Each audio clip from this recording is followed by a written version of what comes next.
¿Qué tal? Muy buenos días por allá, Raimundo. Oye, esta conferencia de prensa ayer en Ginebra con el doctor Tedros y el doctor Ryan, pues lo único que genera es pues mucho pesimismo. Ha habido un repunte, tengo entendido, en más de 80 países. ¿Cómo fue esta conferencia? ¿Qué más están advirtiendo y alertando los dos? Pues sí, Raimundo, ayer la conferencia de prensa con doctor Tedros y con Ryan, pues fue muy reveladora, porque lo que se ve es que empieza una segunda ola en varios países. Por ejemplo, en Corea del Sur ya se reportó esta segunda ola de brote.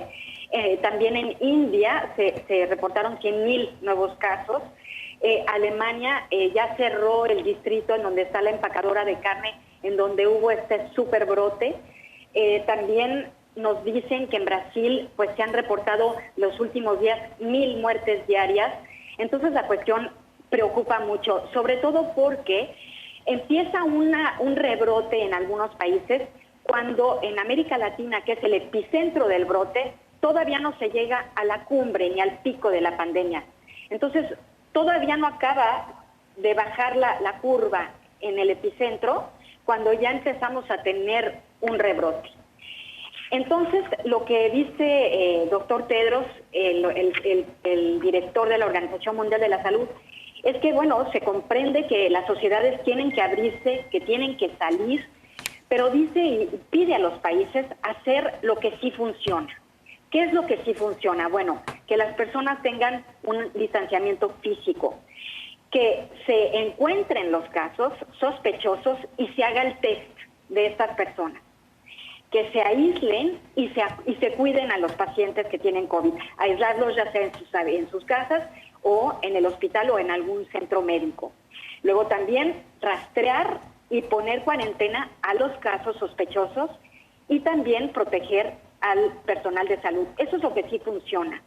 Entonces yo lo que veo es que hay una cierta confusión con respecto a las pruebas.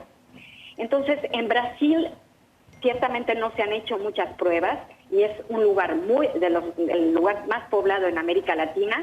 Tampoco se han hecho muchas pruebas en México y entonces lo que esto deja ver no es que se hayan hecho más pruebas y por eso hay más casos, sino que como dices, la pandemia está muy instalada, hay más muertes que son muy claras, pero también es que quizá no se han contado todos los casos que hay.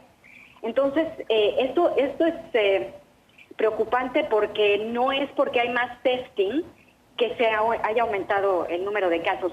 Lo que sí recomienda la Organización Mundial de la Salud es hacer estos tests de laboratorio llamados PCR, pues para saber exactamente en dónde y hacia dónde se dirige el virus en el mapa de cada país. Oye, Gabriela, ¿y podrías abundar un poco más en lo que dijo el doctor Tedros sobre que no se utilizara políticamente la pandemia? Pues sí, lo que pasa es que lo que está viendo doctor Tedros es que se está usando el brote pues para politizar. Entre países, China culpa a Estados Unidos culpa a China, Estados Unidos culpa a la Organización Mundial de la Salud. También entre clases sociales se culpa a los que importaron el virus y a las autoridades. O sea que no se puede politizar con este virus. Lo que doctor Tedros dice es que se necesita unidad nacional, congruencia en los mensajes, porque este virus es tan escurridizo que en estas fracturas, en estas grietas que surgen por politizar y por hacer política con este virus, y por ahí se cuela. Por ahí se cuela el virus. Entonces lo que habla es que es importante tener humildad ante este virus, tener unidad nacional y también solidaridad global, porque esto es algo que está afectando a todo el mundo y si hay divisiones, pues no se va a poder contener esta pandemia. Gabriela, muchísimas gracias por este reporte. Buenos días aquí, buenas tardes allá en Ginebra. Síguete cuidando. Claro que sí, ustedes también, Raimundo. Mucho gusto en ver. Gabriela Sotomayor en Ginebra, Suiza.